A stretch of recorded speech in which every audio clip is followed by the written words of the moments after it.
Alors, en région Nouvelle-Aquitaine, c'est l'enjeu de cette délibération aujourd'hui, fruit d'une longue discussion depuis 2022, avant que je sois élue, notamment durant les 3 conférences régionales du ZAN, auxquelles plusieurs d'entre nous ont participé, je crois. Nous avons une enveloppe limitée de droits artificialisés au niveau régional pour 2021-2030. Comment on la répartit entre les différents territoires ? Eh bien, on trouve que la proposition faite de redonner plus de capacité aux territoires en manque d'emploi et en baisse d'habitants pour relocaliser les services publics, proposer des logements sociaux notamment, et accueillir des entreprises pour proposer des emplois sur place, c'est une bonne proposition. Parce que démétropoliser, c'est bien redonner les moyens aux territoires en difficulté de proposer aux habitants des conditions de logement, de travail et de vie agréables.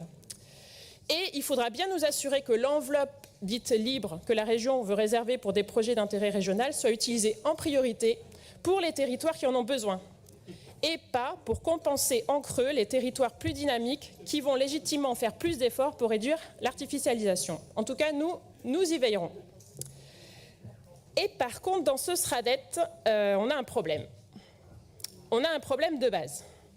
On part en effet d'une équation fausse. C'est un peu technique, il est tard, mais je suis sûre que vous pouvez comprendre. Allez, on essaye ? Alors, pour savoir, attention, on se concentre. Pour savoir combien on peut artificialiser dans cette décennie, on doit calculer combien on a artificialisé dans la décennie d'avant.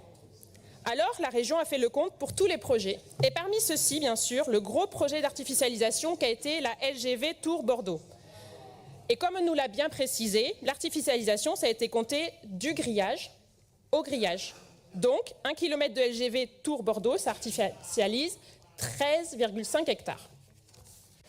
Ensuite, on prend le total au niveau national, on divise par 2 et on a notre droit artificialisé pour cette décennie. Jusque-là, tout va bien. Et après, c'est là que tout devient plus difficile à comprendre. On doit sortir de cette enveloppe, chers collègues, un peu de concentration. On doit sortir de cette enveloppe nationale les projets dits d'intérêt national comme l'énorme projet GPSO. Eh bien, figurez-vous que là, pour le projet de ligne LGV Bordeaux-Toulouse-Dax, il a été décidé que non, finalement, l'artificialisation, ce serait juste sous les rails.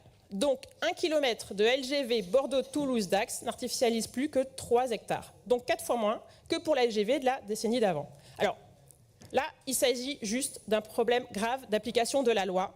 Soit on compte le terre-plein, soit on ne le compte pas. Je vous propose qu'on laisse les scientifiques, et comme notre collègue Gilles Boeuf qui n'est pas là, mais qui aurait pu débattre si oui ou non un sol qui a porté une forêt ou été agricole, qui devient un terre-plein de sécurité en bord de LGV, a oui ou non la même capacité de puits de carbone, de réservoir de biodiversité et d'éponge à eau.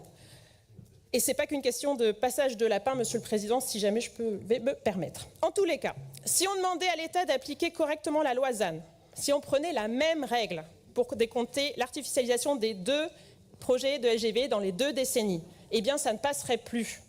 Si on compte les 2 LGV de grillage à grillage, le projet GPSO ne peut rester faisable et autorisé par la loi que si on renonce à des projets dans d'autres régions.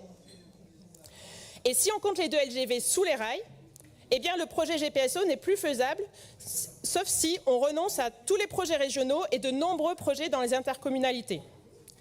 Donc devant cette irrégularité grave, nous demandons donc, Monsieur le Président et chers collègues de la majorité, que vous demandiez simplement que soit appliquée correctement la loi.